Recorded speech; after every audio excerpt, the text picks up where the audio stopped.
Kumpenda Mungu sio kusema nampenda Mungu, sio kukiri nampenda Mungu. Kupenda Mungu ni kufuata amri, maagizo na sheria za Mungu, ni kufuata yale ambayo Mungu anataka ungefanya. Kwa hiyo tukisema tutabaki na ukiri madhabahuni, makanisani, misikitini, ya kukiri kwamba mimi Mungu nampenda sana, yani hata usiponielewa mimi nampenda, yani nampenda. Kupenda huwa kunaambatanisha na kutenda. Hakuna watu waliowahi kuwapenda wapenzi wao wasiambatanishe na matendo yaliyokuwa yakiwathibitishia wale wapenzi wao kwamba wathibitishe huyu mtu kweli ananipenda. Si tuliopita duniani huko tuliwahi kuwa na wapenzi. Tulipokuwa tunasema tunawapenda, sawa, akikwambia huu ni usiku wa saa 5 njoo huku ghetto niliko, ulikuwa unatoka unaenda.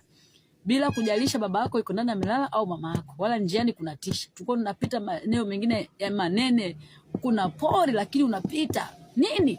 Unaenda kwa kijana amekupa amri kwamba unatakiwa uje. Sasa ili umthibitishie unampenda, usimwangushe na mheshimu, unaenda. Kwa nini kwa Mungu? Mathayo 15 mstari wa 8 anasema hivi: watu hawa uniheshimu kwa midomo, ila mioyo yao iko mbali nami, na wananiabudu bure, wakifundisha mafundisho yaliyo maagizo ya wanadamu.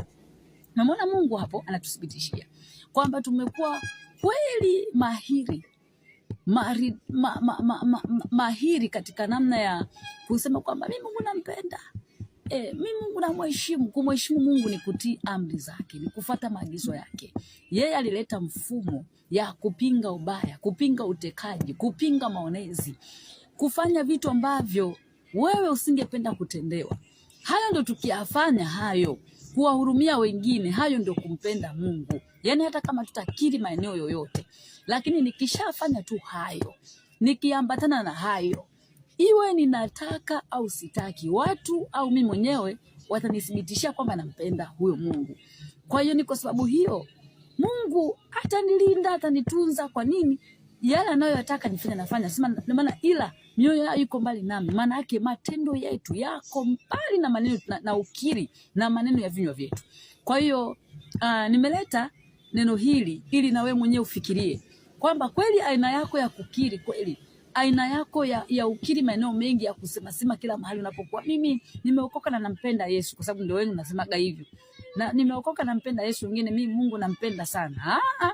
Mungu watu wanaonekana tunampenda kwa kuhudhuria kanisani kila siku, kwa kuhudhuria misikitini kila siku, kwa kuhudhuria sala 5 kila siku, kwa kwenda kanisani kulia tu machozi mengi. Kweli tulie kwa sababu ametusaidia sana, hata uhai tu tuna haja ya kulia.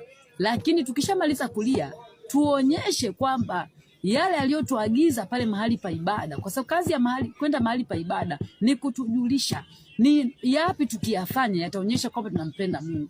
Kwa hiyo Mungu akusaidie, Mungu anisaidie. Kumpenda Mungu sio ukiri tu unaobaki kwenye maneno, lakini kumpenda Mungu ni ukiri unatakiwa kuambatana na matendo. Hayo ndio yatamsababishia Mungu au wanadamu wajue kwamba sisi tunampenda Mungu.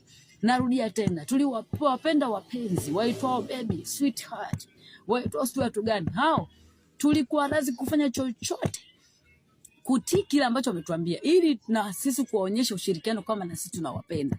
Kwa hiyo tafadhali sana, wewe na mimi tujitahidi kwa njia ya kuabudu kwetu tuonyeshe kwa matendo yale ambayo Kristo Yesu aliyaleta, ili tuonekane kweli tunampenda, na tusibaki tu kwenye mafundisho ya kumpenda Mungu ene moyo. Bwana anaangalia moyo. Moyo uliosemwa hapa ni moyo matendo, moyo maisha, moyo harakati, moyo jitihada, moyo bidii ya kujaribu kufanya vile ambavyo vitakufanya uonekane kweli umedhamiria, umekusudia na unampenda Mungu. Kwa hiyo kumpenda Mungu sio ukiri tu wa mdomoni, ni kitu kinachoambatanishwa na matendo.